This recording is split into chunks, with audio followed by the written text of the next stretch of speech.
Hey guys, welcome back to the channel. तो आज हम लोग मोल फ्रैक्शन पढ़ने जा रहे हैं। ये हमारा फोर्थ कॉन्सेंट्रेशन टर्म है। इससे पहले जो हमारा वेट बाय वेट परसेंटेज है, वॉल्यूम बाय वॉल्यूम परसेंटेज है और वेट बाय वॉल्यूम परसेंटेज है, वो मैंने पिछली वीडियो में समझा दिया है। अगर आपको नहीं आता तो आप वो जाके समझ सकते हैं। डिस्क्रिप्शन बॉक्स में लिंक है, यहाँ आई बटन में भी लिंक मिल जाएगा आपको और उससे आप समझ सकते हैं।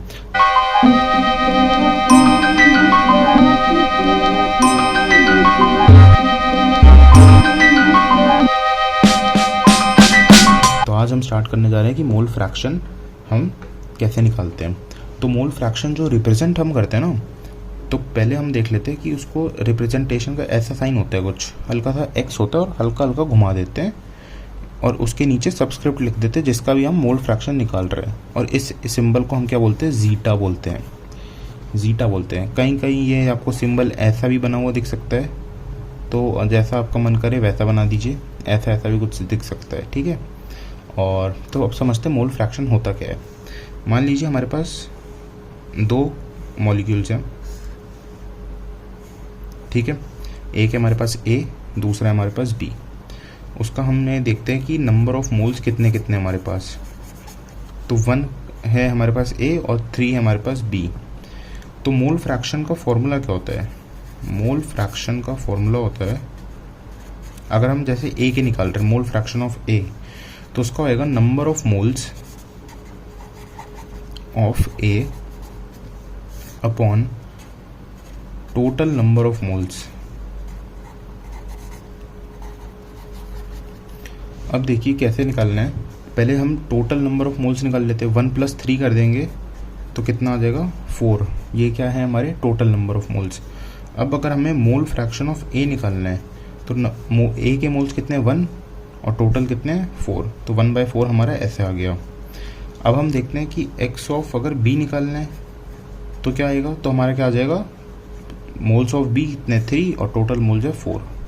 अब जितने भी हमारे ये कंपाउंड दिए हैं, तो हम क्या कर सकते हैं? ए और बी जैसे दो दिए हैं तो दोनों के मोल फ्रैक्शन का जो सम होएगा ना, हमेशा वो XA + XB हमेशा 1 आएगा, ठीक है। अगर 3 दिए तो तीनों का सम 1 आएगा। फिर अगर जैसे हम 3 की बात कर लें तो मोल फ्रैक्शन ऑफ ए हमें निकालना हो, अगर 3 दिए हों, ठीक है, ए बी सी अगर दिए हों, तो मोल फ्रैक्शन ऑफ ए निकालने के लिए हम क्या करेंगे? Moles of A, N subscript में ए ऐसे लिख सकते हैं ना। और टोटल मोल्स निकालने के लिए क्या कर देंगे? Moles of A plus moles of B plus moles of C, ऐसे कर लेंगे। और वैसे ही mole fraction of B C ऐसे निकाल लेंगे, क्योंकि यहाँ पे बी रिप्लेस कर देंगे और फिर सी रिप्लेस कर देंगे। अब जो हमारा आएगा ना 3 में, XA + XB + XC, वो भी हमारा 1 आएगा 3 में। तो ये हमने मोल फ्रैक्शन ऐसे समझा। अब हम बात कर ले, अब थोड़ा क्वेश्चन की बात कर लेते हैं। तो एक क्वेश्चन अगर हम करें कि मैं दे रखा है 40 gram of NaOH + 54 gram of H2O। तो पहले हम NaOH के मोल निकाल लेते कितने हैं। इसका हमें मोलर मास याद अब तो खुल गया होगा, 40 होता है, तो 40/40 ये क्या हो जाएगा? 1। और H2O का कितना है हमारा? 54 ये 9 मत समझना कोई, ठीक है, 54/18 ये क्या है? 3। तो टोटल मोल्स कितने हमारे? 4 है। तो अगर मोल फ्रैक्शन NaOH का निकालना है तो क्या हो जाएगा? 1/4। और मोल फ्रैक्शन अगर हमें H2O का निकालना है तो क्या हो जाएगा? 3/4। Number of moles of H2O upon total number of moles. ऐसे हम आराम से निकाल सकते हैं। अब देखते हैं, एक क्वेश्चन हमें दे रखा है, a solution has 46% weight by weight ethyl alcohol in water, ठीक है। तो हमें क्या निकालना है? हमें मोल फ्रैक्शन ऑफ इथाइल अल्कोहल निकालना है, जिसको इथाइल अल्कोहल का फॉर्मूला नहीं पता है, C2H5OH होता है, ठीक है। 2 कार्बन होते हैं क्योंकि एथ लगा है, इथाइल अल्कोहल ये होता है हमारा। तो इससे हमें क्या पता लगता है कि 46 gram of C2H5OH ethyl alcohol क्या है, ये मैंने पिछले वीडियो में समझाया, वेट बाय वेट परसेंट कैसे लिखते हैं। अगर नहीं आता तो आप देख सकते हैं जाके। किसमें है? इन 100 gram of water, sorry 100 gram solution. तो सॉल्यूशन किससे बना है? सॉल्यूट प्लस सॉल्वेंट से। तो हमारे पास सॉल्यूट तो हमें पता है ना कितना है, सॉल्यूट हमें पता है 46 ग्राम है, और ये सॉल्यूशन पता है 100 ग्राम है। तो क्या मैं सॉल्वेंट निकाल सकता हूँ इसको इससे माइनस करके? तो सॉल्वेंट ऑब्वियस ही बात है, जब माइनस करूँगा तो हमारा 54 ग्राम निकल आएगा H2O। ठीक है, पानी में मिला रहे हैं ना क्योंकि। अब हमें क्या करना है, अब हमें इसके मोल्स निकालने हैं NC2H5OH के पहले। तो इसके मोल्स क्या हो जाएंगे 46, और इसका मोलर मास क्या हो जाता है 46 ही होता है, इसलिए 1 आ जाता है। और वाटर के मोल्स भी हम निकाल सकते हैं 54/18, जो कि क्या आ जाएगा 3। तो अब हमें क्या करना है, टोटल मोल्स हमारे कितने हैं, टोटल मोल्स कितने हैं 1 + 3 4 है। अब हमें मोल फ्रैक्शन किसका पूछा था, सिर्फ इसका पूछा था, इथाइल अल्कोहल का। तो हम कैसे लिख सकते हैं C2H5OH। तो यहाँ पे क्या हो जाएगा हमारा, इसके कितने 1 मोल है और टोटल मोल है हमारे पास 4, तो ये हमारा आंसर आ जाएगा 1/4। ऐसे हम आराम से निकाल सकते हैं। इनकेस अगर हमें वाटर का भी पूछा है तो हम वहाँ पे लिख सकते हैं 3/4। अगर आप चाहें तो इसको 0.25 और 0.75 भी लिख सकते हैं। और जो मैंने आपको बात बताई थी कि जो हमारा XA + XB जो होता है 1 ही आता है, वो आप यहाँ पे वेरीफाई कर सकते हैं। तो यह हमने एक ऐसा इंटरेस्टिंग क्वेश्चन भी सॉल्व कर लिया। अब हम 5th कॉन्सेंट्रेशन टर्म्स पर आते हैं। 5th कॉन्सेंट्रेशन टर्म हमारा क्या है, ppm।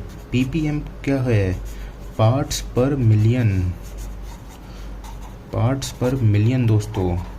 तो नंबर ऑफ ppm, इसका फॉर्मूला क्या होता है देखते हैं। नंबर ऑफ ppm जो होता है हमारा, वो होता है mass of solute upon mass of solution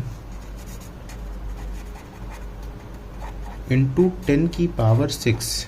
1 million में 10⁶ होता है। 1 मिलियन हमारा 10 लाख होता है। ठीक है, अगर आप इंडियन उसमें देखते हैं तो अब हमें क्या दे रखा है, एक मान लीजिए क्वेश्चन दे रखा है कि जो हमारी O2 है इज़ डिज़ोल्व्ड इन वाटर। भाई पानी में ऑक्सीजन मिली होती है, ये हमें बेसिक जानकारी है कि मछलियाँ जैसे सांस लेती हैं पानी के, उससे पानी में जो ऑक्सीजन होती है उससे लेती है। तो O2 डिज़ोल्व्ड इन वाटर कितनी है, 8 × 10⁻⁻4 kg, sorry gram, in 100 gram of water. तो हमें इसका ppm निकालना है कितना है। तो हम फॉर्मूला सीधा लगा देंगे नंबर ऑफ ppm निकालने के लिए। 8 × 10⁻⁻4 दे रखा है और अपॉन 100 कर देते हैं। मास ऑफ ये वाटर इतना दे रखा है। अब देखिए इसमें इसको ऐड नहीं करेंगे क्योंकि ये नेग्लिजिबल हो जाएगा। तो सॉल्यूशन का मास 100 ग्राम 0.0008 आ जाएगा, तो इससे कुछ ज़्यादा फ़र्क नहीं पड़ता, इसलिए डायरेक्ट 100 भी लिख सकते हैं। इंटू 10⁻6 कर देंगे तो हमारा आ जाएगा नंबर ऑफ ppm कितने हैं। ये 2 0 से कितना हुआ 4, और -4 + 4 कितना बचा 8। तो 8 ppm जो हमारे पार्टिकल्स हैं O2 के वो प्रेजेंट है। 8 पार्टिकल्स प्रेजेंट है 1 मिलियन पार्टिकल वाटर में। ठीक है, अब जैसे ही अगर मान लीजिए जो छठा टर्म है हमारा वो क्या है ppb, वो क्या होता है पार्ट्स पर बिलियन। अब बिलियन में क्या करना है, सेम फार्मूला रखना है, बस बिलियन में यहाँ पे इंटू 10⁹ कर देना है, क्योंकि बिलियन में क्या होता है 9 होता है। देखिए जैसे पहले तो हम 3 0 लगाते हैं, फिर 3 0 लगा के जैसे 1 लगा दिया तो ये मेरा कितना बन जाता है मिलियन। और ऐसे अगर 3 0 हमने 3 बार लगा दिया है और फिर एक 1 लगा दिया तो ये मेरा क्या बन जाता है बिलियन। ठीक है, तो मिलियन हमारा होता है 10 लाख और बिलियन होता है हमारा 100 करोड़, अगर आप इसमें जानना चाहते हैं तो। और बाकी ये 3 हमने इसमें कर ली, बाकी मोलालिटी ये सब हम नेक्स्ट वीडियो में कवर कर लेंगे। इससे पहले कि अगर आपने हमने नहीं देखे हैं तो आपको आगे के वीडियो की भी और पहले की वीडियो की भी लिंक नीचे मिल जाएंगे डिस्क्रिप्शन में, आप जाके चेकआउट कर सकते हैं। और ये इससे पहले मैंने weight by weight, volume by volume और वेट बाय वॉल्यूम समझाए। इस वीडियो में मैंने आपको समझाया कि मोल फ्रैक्शन कैसे निकालते हैं। ठीक है, number of moles of A upon total number of moles. उसके बाद हमने इसके क्वेश्चन वगैरह करे थोड़े इंटरेस्टिंग। उसके बाद हमने पार्ट्स पर मिलियन और पार्ट्स पर बिलियन निकालना सीखा। नेक्स्ट वीडियो में हम मोलारिटी करेंगे। और बस till then bye bye, take care. इस वीडियो के लिए इतना ही। Do like share comment subscribe. Till then bye bye, take care.